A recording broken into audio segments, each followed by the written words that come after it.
Saludos mis hermanos, Dios me los bendiga, Dios me los guarde.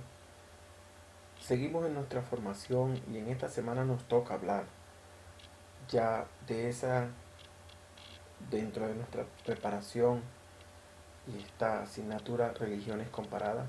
La semana pasada hablamos del monoteísmo, cómo ese monoteísmo beneficiaba, perjudicaba, eh, era una influencia, fue un nombre arbitrario, pero lo vimos cómo desde un punto de vista podemos hablar de el monoteísmo judío, el monoteísmo cristiano y el monoteísmo del Islam. Hicimos la introducción y pudimos hablar de todo eso. Ahora nos toca hablar esta semana de lo que es judaísmo. ¿Cómo es visto el judaísmo? ¿Cómo el judaísmo ya como la religión como tal, representada por sus máximos exponentes, cuáles son los más, si se puede decir, radicales y cuáles no? Entonces, nosotros vamos a comenzar a hablar de lo que es judaísmo.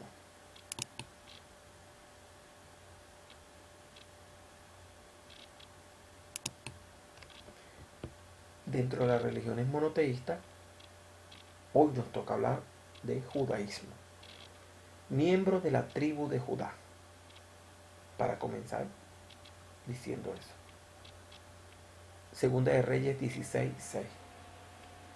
El nombre tomó más fuerza después de volver de la cautividad. O sea, que después que Judá, ya Babilonia, termina el cautiverio, el nombre se posesiona, el nombre se hace fuerte y el nombre cobra peso. Y posteriormente a todas las personas de la raza dispersa por todo el planeta. Su lengua de origen, el hebreo. ¿Qué quiero decir? Que este nombre de judío, después del cautiverio, agarró fuerza. Y agarra aún más fuerza y se le asigna a todos los judíos que están en la diáspora. Es decir, en cualquier parte del mundo. En el Nuevo Testamento se hace frecuente en el libro de Juan para referirse a los de Jerusalén y Judea. Juan los nombra judíos en constantes oportunidades con el pueblo. La religión monoteísta, una de las grandes religiones de la historia que formó un conjunto de instituciones religiosas de Israel. Se trata de la raza, la fe, la cultura y la historia del pueblo judío. Entonces, ¿a dónde podemos llegar? Que es la primera religión monoteísta que existe en el mundo. De ahí desprenderán las restantes. La palabra judío se aplicó tanto a los miembros de las dos tribus restantes, Judá y Benjamín, que quiere decir que se absorbió el nombre para las tribus restantes. Recordemos que las otras tribus quedaron en el reino del norte. Como su religión también, desde entonces Israel quedó constituido por los descendientes de Judá y Benjamín. Entonces se puede hablar y se puede decir que ya eran una sola nación como tal.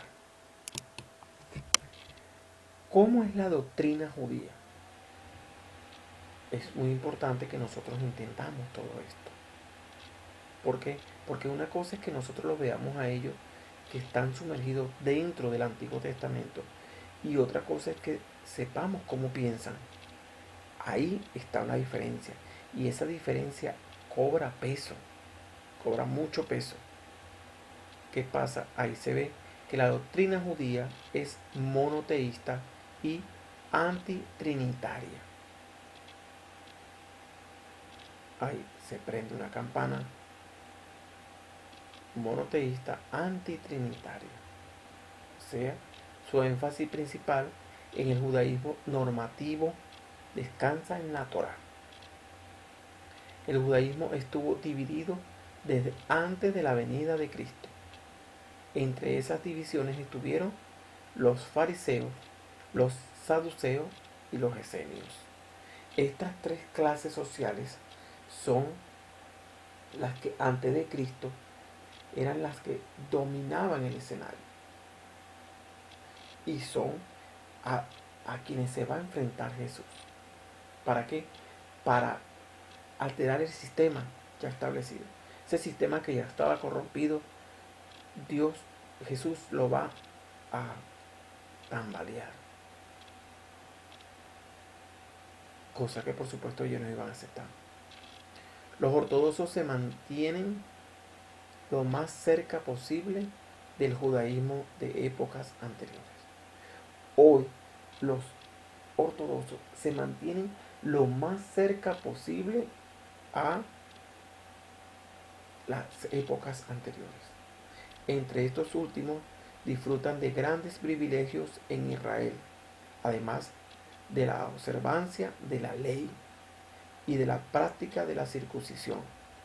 Los judíos mantienen su esperanza mesiánica, es decir, que Dios establecerá su gobierno perfecto sobre la tierra por medio del Mesías. Algo así fue lo que la semana pasada estuve conversando, donde se puede ver que estaba plasmado la forma como ellos ven que Dios va a establecer un gobierno y que de ese gobierno llegará el Mesías. El gobierno Dios lo instauró, lo creó, lo organizó y lo programó dentro del Pentateuco.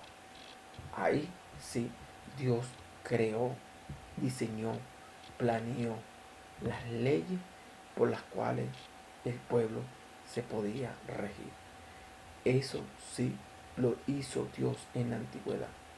Decir que ellos están esperando al Mesías, es una postura que mantienen los judíos. ¿Cuáles son las corrientes del judaísmo? Judaísmo conservador, conservar la tradición, los conocimientos y la dotación a la vida actual. Judaísmo liberal, se mezcla entre el reformado y el conservador. Judaísmo mundial, nace como defensa antisemita. Judaísmo primitivo, finales del Antiguo Testamento y época del Nuevo Testamento. Judaísmo profético, nace en defensa de un judaísmo cultico o legalista. Judaísmo rabínico, detrás de la destrucción del templo en el año 70 después de Cristo, se centra en el rabino como figura central, el rabinato. Judaísmo reformado, liberal, donde busca hacer cambios, algunos ajustes a la liturgia.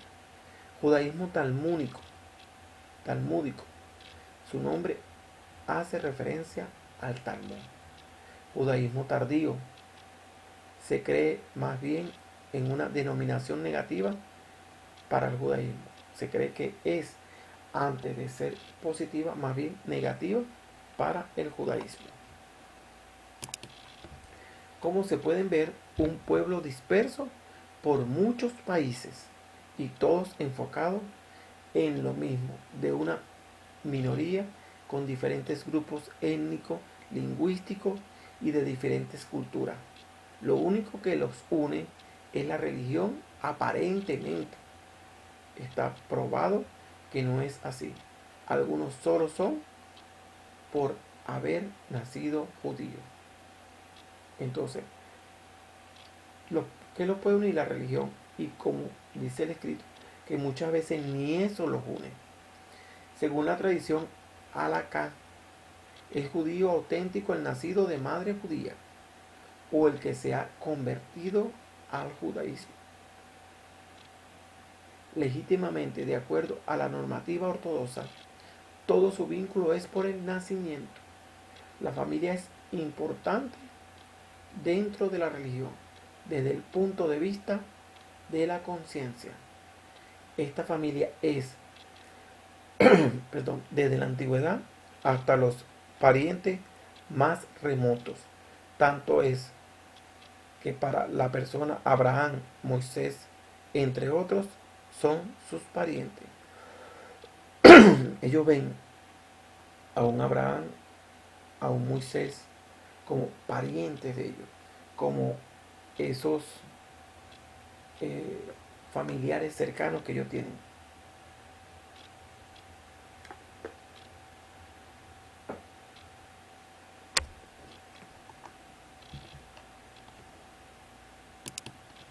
Según las estadísticas, el mundo existen alrededor de 14.5 millones en un pueblo menor. Es un pueblo menor, disperso, es decir, sus seguidores son pocos comparados con las otras religiones. La principal población se encuentra en Estados Unidos, Suramérica y Europa. Son urbanos, no son de vivir aislados en colonias. Su lengua oficial es el hebreo. El judío no le gusta caserío, no le gusta monte, no le gusta nada de eso. Son muy urbanos. La libertad religiosa no tiene prohibiciones alguna para los judíos. Estos pueden practicar su religión libremente de la manera que ellos quieran. Esto representa una ventaja a diferencia de los que están fuera del Estado de Israel, que por ciertas normas deben someterse a los gobiernos de esos lugares. ¿Qué quiere decir esto? Que el judío se acoge a las leyes del país donde ellos viven solamente para la legalidad. Lo demás se aplica desde su creencia religiosa. Todas las instituciones religiosas reconocidas en Israel están bajo la autoridad del Ministerio de Asuntos Religiosos. La clase religiosa está compuesta por el gran rabino, rabinos de Estado, consejos religiosos y tribunales rabínicos.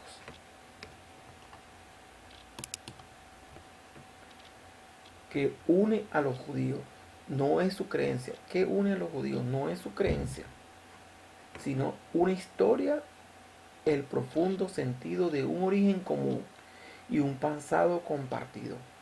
Por disperso que esté el pueblo, todos los continentes del mundo, sus miembros siguen experimentando un profundo sentimiento de unidad que se ha visto fortalecido por la acogida de exiliados en el Estado de Israel.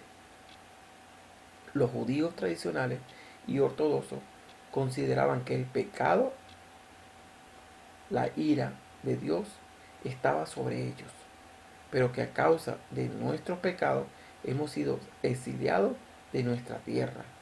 Se nos ha llevado muy lejos de nuestro país y somos incapaces de cumplir con nuestros deberes en tu casa elegida, esa grande y sagrada casa que llevaba tu nombre, a causa de la mano que se extendió contra tu santuario.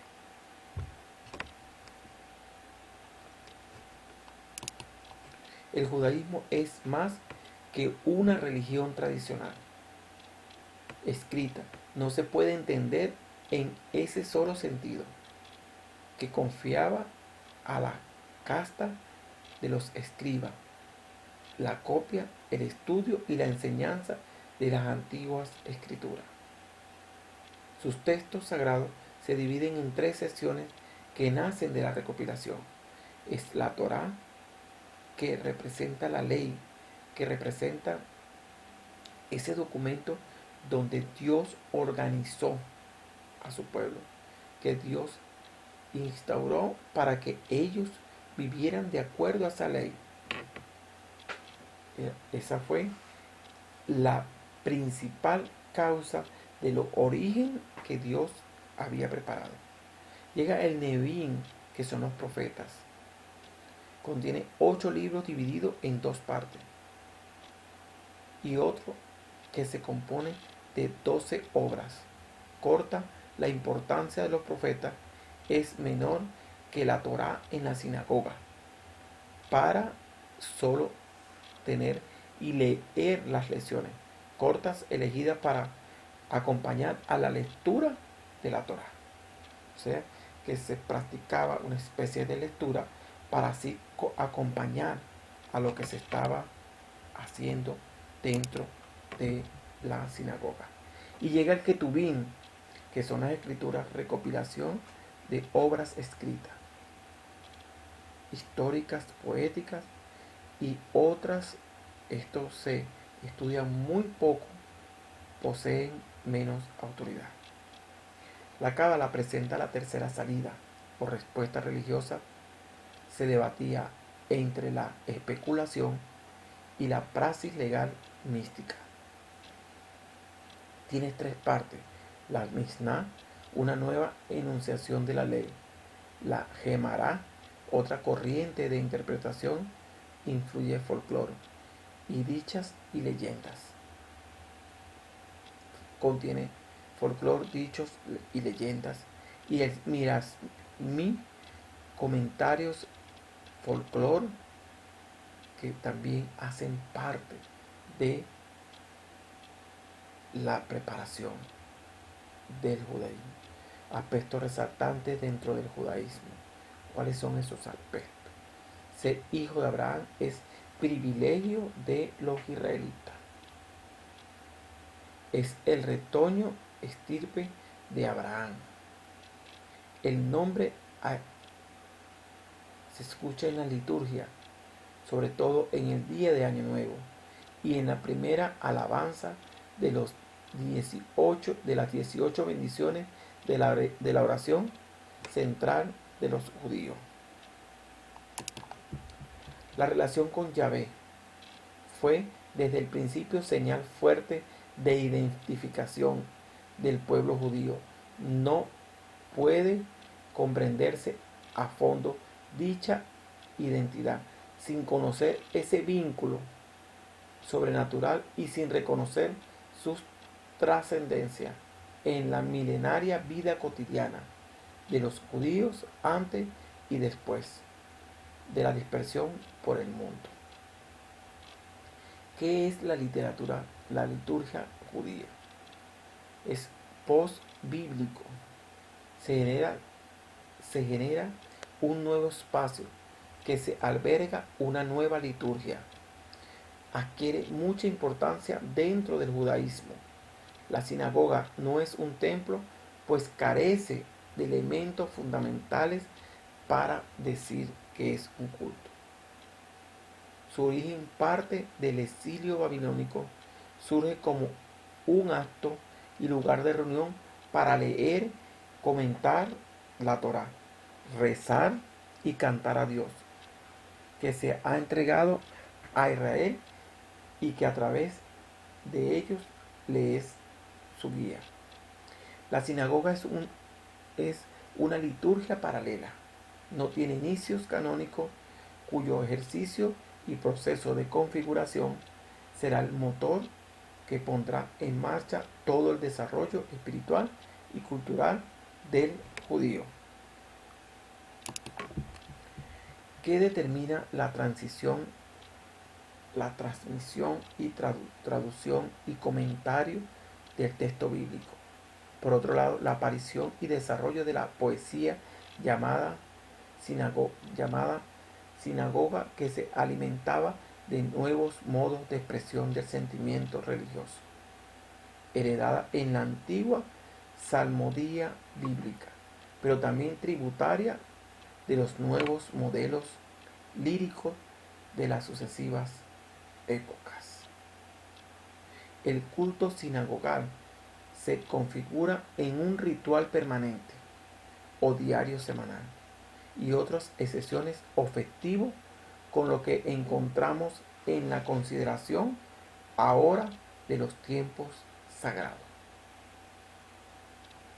La plegaria sinagogal se desarrolla por la mañana, mediodía y tarde, remendando y continuando el ritual sacrificial del templo, y pasa a ser pronto un deber de todo judío en unión con otros. Es religiosamente la oración. La tradición ha fijado varios componentes, fórmulas y esquemas, las 18 bendiciones, himnos especiales.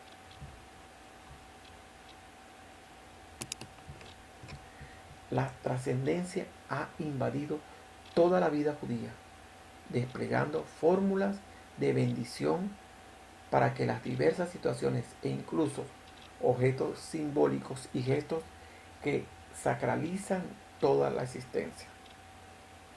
Entre la plegaria y algo temporal, a medio camino entre la plegaria congregacional diaria y la fiesta, es el sábado, séptimo día de descanso. ¿Qué es la celebración en el judaísmo? Es preparada cuidadosamente en la tarde del viernes. Se encienden las velas del sábado y se prepara la mesa. También la comida del sábado tiene sentido ritual. No se trata de significación precedida de un gran servicio religioso de la mañana, en el que tiene lugar todo el complejo ritual de la plegaria y la lectura. El judaísmo celebra 3 grandes fiestas. La fiesta de la primicia de Año Nuevo, en el calendario agrícola, que comienza en primavera. La segunda fiesta, Pentecostés, fiesta de la semana, se celebra después de las 7 semanas, 50 días de la Pascua. La fiesta del Año Nuevo, reflexión de la conmemoración periódica de 10 periodo de 10 de arrepentimiento o conversión, que culmina en la festividad de ayuno, día de expiación. 10 días de arrepentimiento es la fiesta de fin de año. Momento de perdón de la testificación.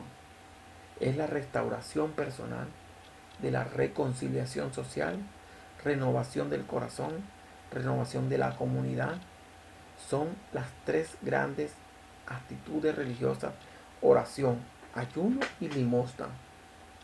El solemne sonido de la trompeta del Sinaí abre y cierra este periodo penitencial. Continúa la fiesta de los tabernáculos. Goza de la Torá. El judaísmo ha sacralizado y celebra los momentos decisivos de la existencia individual y social: nacimiento, mayoría de edad, matrimonio y muerte, con especial rito de paso para los que la tradición bíblica están dando desde el nacimiento de varón. A los 8 días se circuncida y recibe su nombre propio. La niña se hace dentro de la sinagoga, rito que introduce al recién nacido en el pueblo de Israel. O sea, que el niño es presentado en la ceremonia aquella que hacen de 8 días, donde se invita a todo el pueblo para que comparta con todos la alegría. Ahora la niña hembra se lleva a la sinagoga, se presenta y ya, un simple ritual. Tiene que una connotación étnica de pertenencia al pueblo de Abraham. Se confirma con un ritual, el Bar Mitzvah, que es cuando el hijo ya tiene 12 años y está preparado para cumplir las funciones. La niña lo hace a los 13 años. El matrimonio es el segundo momento importante en el judaísmo.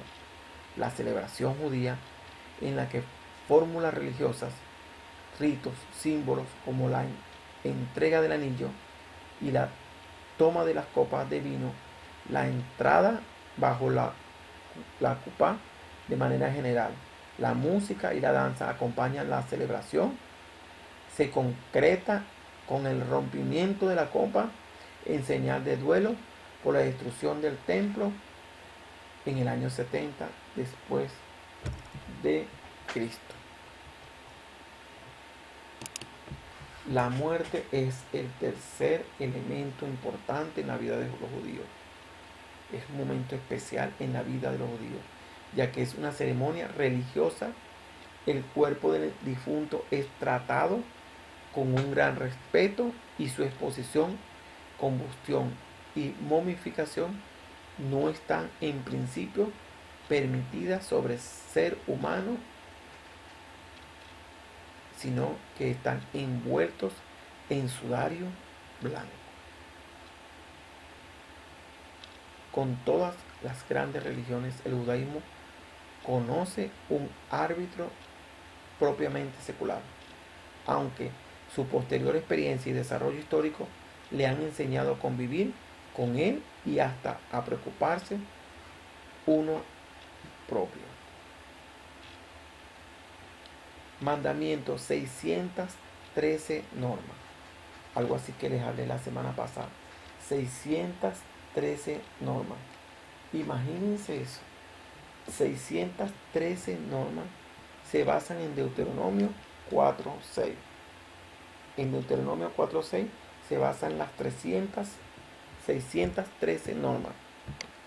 Y como dice el Deuteronomio 4:6, para que tengamos una noción que de a dónde ellos descabelladamente tienen 613 normas.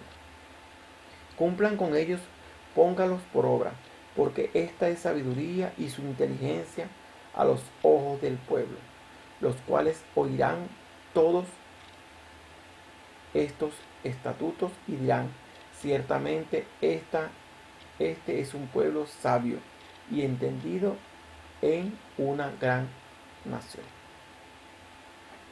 Los 613 preceptos mismos son una compilación de todas las leyes dadas por Dios al pueblo de Israel. Ellos dicen que hay 613 recopilaciones del pueblo de Israel. El número 613 es la suma total del mandamiento en cuya lista están incluidos los 10 mandamientos. O sea que de los 613 ya hay un alivio porque hay 10 que les pertenece. Entonces aquí voy para terminar de recopilar la información de lo que significa el judaísmo.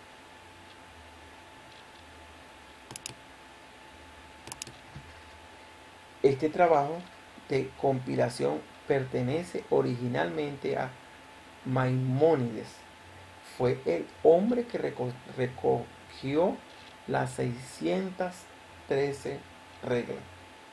Sabio y realista nacido en Córdoba, España, quien debido a su brillante talento en el campo de la medicina y de la fisiología fue admirado y reconocido por los intelectuales de su tiempo, sin la menor intención de desmeritar su obra.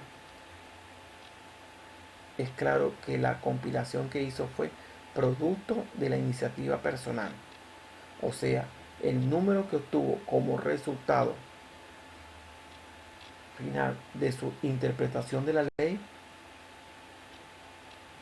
De hecho, ese número no formó parte de la ley Torá y podría ser ampliado o reducido por otros eruditos judíos de la ley que es lo que se necesita. El 613 desglosado podría decirse así: 6 más 1 más 3 igual a 10, que son el decálogo. Pero se tendría que seguir manteniendo las 613 leyes porque estaban dentro de lo que se está, dentro de lo que el pueblo está pidiendo. 613 suena como asombroso. Los 13 principios de la fe judía son otros de los escritos que este escritor propuso y hoy se tiene como referencia dentro de la religión judía. O sea, que por otro lado hay 13 principios más. Papel del hombre en el judaísmo, papel de la mujer en el judaísmo. Los pongo, se puso en paralelo para que le podamos dar sentido. Vamos, por supuesto, con el papel del hombre. Corona de la creación.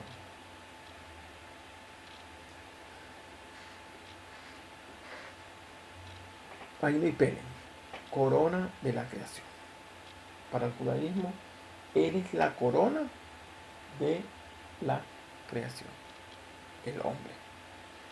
Semejanza de Dios. Esto es el concepto que tienen en el judaísmo, el concepto que se tiene del hombre dentro del judaísmo. Dotado de inteligencia. Ellos dicen que todo judío está dotado de inteligencia. Su destino depende de su elección. Lo que él escoja, ese va a ser su destino. Sentido de reverencia. Tienen un sentido de reverencia. Responsable, juzgarse a sí mismo. Tiene que juzgarse y hablarse a sí mismo. Toma sus decisiones, depende de él. Él toma sus decisiones y depende de él. Reconocimiento ético íntegro. Discernimiento, reconocer al prójimo. Amor, amar como a sí mismo. Amor, no sentimiento. Es por eso que ellos tratan de controlar demasiado las emociones. Amor a la humanidad. Hombre busca el sendero. Ayuda a construir el reino de Dios. El hombre es un todo. El hombre es heredero. Cumple su tarea. Perfeccionarse. Portador de bondad. Ahora vamos con la mujer en el judaísmo. El tema que siempre ha causado polémica por la forma como se expresa. Ahora vamos a verlo desde la opción. Naturaleza intrínseca introvertida. No confronta, es modesta. La mujer judía no puede confrontar al esposo. Cultiva la pureza adentro. Sostén del hogar, nutre y educa a la familia. Tutora de los casos de Dios. Es la tutora, es la tutora, es la que va a recibir la dirección de Dios para lo que está emprendiendo. Dispuesta a procrear. Toda mujer judía tiene que estar dispuesta a procrear. Cabeza rapada, las casadas tienen que usar peluca. Hablando de las ortodoxas. Tienen que rasparse el coco y usar peluca. Puede parir de 6 a 7 hijos. Su escuela es propia. Puede opinar poco o nada. Marido lo escoge el padre, opina el rabino. Sexo siempre sin preservativos. Menstruación no puede ser rozada por el esposo. Una vez que tiene menstruación no puede ser rozada por el esposo. La soltera puede quedar peor porque usa el atracismo. No puede cantar delante de los hombres. Entonces, ahí se ven las condiciones, las ventajas que se le brinda al hombre de un ser superior a la ventaja que tiene la mujer. Cómo se ve la mujer y cómo se ve el hombre dentro de la historia. Judaísmo mesiánico. Yo pongo esto aquí porque se hace necesario y preguntan por qué se da el judaísmo mesiánico. Y hay una entrevista que yo realicé a un judío mesiánico amigo y ahí yo la comparto con ustedes, porque yo entrevisté a este personaje y le pregunté, la entrevista está realizada a un miembro judío mesiánico. Por razones éticas no se coloca su nombre, no le coloca el nombre. ¿Por qué? Porque hay que respetar el sentido de privacidad de lo que él me expresó. Qué bueno, amado, disculpe que no le haya mandado su respuesta a la pregunta que me hacía. Estaba ocupado en una diligencia. Bendiciones, hermanito. Shalom. Eso me contestó. Espero tener un momento de calma libre para poder conversar, contarle un poco de la verdad sobre todo. No hay mucha información. Ahí afuera diversos pensamientos, diferentes ideas, pero nosotros, la Kehilá de Yeshua, somos hijos, somos una escuela de raíces hebreas en vivo. Como una organización como tal, no enseñamos a la gente aquí a que tiene que convertirse al judaísmo, ni que tiene que ser mesiánico, ni que tiene que abandonar y salir de donde se encuentra. No enseñamos nada de eso. Mira, amado, la palabra nos ha enseñado que hay en la Kehilá de Yeshua, mientras ocasiones que nuestra enseñanza no concuerda con la enseñanza de algunos movimientos religiosos. Hay una historia muy grande que muestra mentores que tengo yo de ellos, este ministerio. Ellos nacieron y sirvieron como pastores cristianos. Su ministerio lograron crear una institución en las asambleas Alfa y Omega en los Estados Unidos.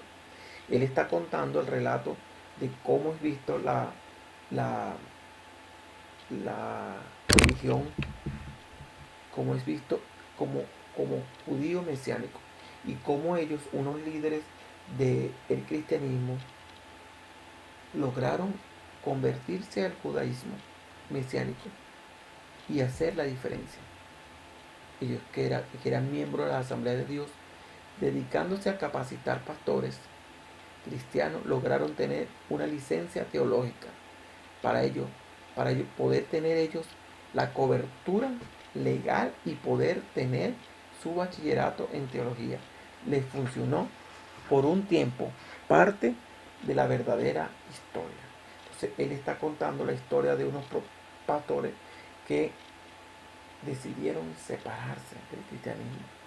Aarón Morales y Araceli de Morales, estando en el cristianismo, surge un llamado de parte del Eterno a hacer las cosas diferentes, a salir de ahí. Estando ellos a cargo de muchas congregaciones, escucharon que el Eterno quería que volvieran a las raíces de su fe. Así fue como ellos recibieron ese llamado. Así fue como hicieron esa confesión. Ellos se dan cuenta de que lo que estaban enseñando.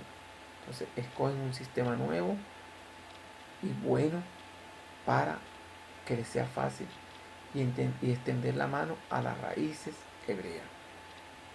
Amado, allá afuera hay mucho pensamiento y se enseña muchas cosas como raíces hebreas, y muchas veces la enseñanza no son correctas, menos los mentores no cuentan a nosotros de que ellos cayeron en malas manos con un grupo de una secta y empezaron a aprender según ellos raíces hebreas. En un momento, llorando, ellos manifestaron muchas cosas.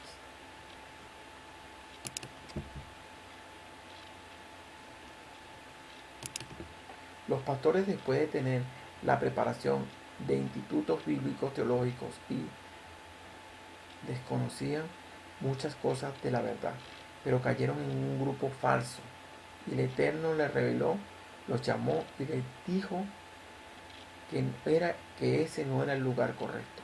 Salieron de ahí la visión, amado hermano, de formar una escuela, de capacitar a líderes, gente que sí podía estar de acuerdo en busca de esa verdad, ansiedad de conocer la verdad, y que no pasarán como pasó con ellos que cayeron en las malas manos.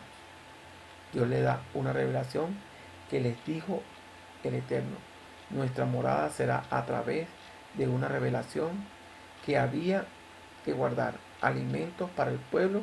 Y entonces, hermanos, en ese proceso, bueno, surge la calidad de Yeshua. En línea, en su momento, hay muchos, pero fue creciendo con este propósito de la verdad, porque así ellos pueden manifestar. Muchos de nosotros nos hemos de llamar ni judío, ni mesiánico, ni cristiano, aunque tengamos ciertos rasgos similares.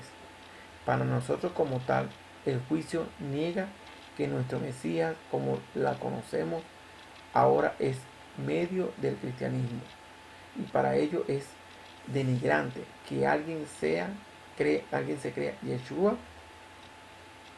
Guardamos ese privilegio, amado hermano, a respetar a nuestro Señor Jesucristo. Es una bendición, amado, saber que tenemos a muchos líderes, pastores, en la misma visión y en la misma mentalidad de conocer la verdad. Y que bueno es saber que hoy ese proceso, donde hay muchos más que le puedo decir, sobre todo le puedo decir, contar mi experiencia. Yo crecí como cristiano y vi el Eterno, porque me llamó a servir como cristiano por muchos años, hasta que estuviese en el desierto, no lograba madurar.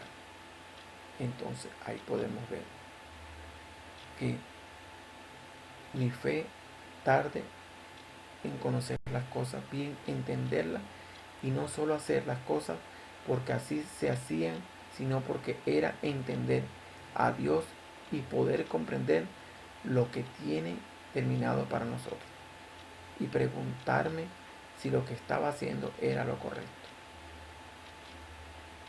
Y así fue el fin de la entrevista. Todas las palabras utilizadas fueron del audio que envió referente a la pregunta: ¿cómo se ha podido llamar a ellos? En donde los ubica dentro del judaísmo. Donde se ubican dentro del judaísmo es terrible, porque no manejan una fuente real de dónde ubicarlo. Entonces ellos no quieren que se les ubique en ninguna parte. Pero entonces uno pregunta: ¿están más cerca de quién? Entonces ya el tiempo dará la razón. Bendiciones, mi hermano.